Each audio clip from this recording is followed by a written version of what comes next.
The best thing you can do to get clients for your cleaning business. Meeting my new potential client, we clicked immediately. I knew she was someone that I would actually love to work with. She told me how appreciative she was that I actually came out to do the estimate.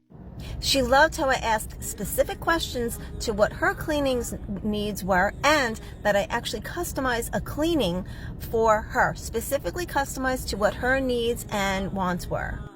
She said she actually called quite a few cleaning businesses, and they all basically sent her a quote, email, or told her a quote over the phone, or texted her a price. And she felt like she was just going to be a number, like she was just like no big deal, like they weren't going to take care of her as a client. And that's just not what she wanted in someone that was going to come and clean her home.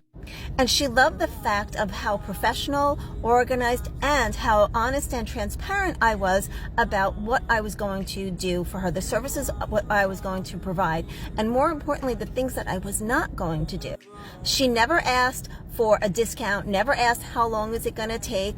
She only said, when can you start, where do I sign, and how much is it going to cost? Because I took the time to connect with this client, and I knew she was an ideal client because I had already pre-screened her on the phone. These are the types of clients I attracted for more than 3 decades. High-paying, recurring, loyal clients that referred me over and over and over again. What type of client would you rather have in your cleaning business? High-paying, recurring clients, or clients that feel like they're just a number?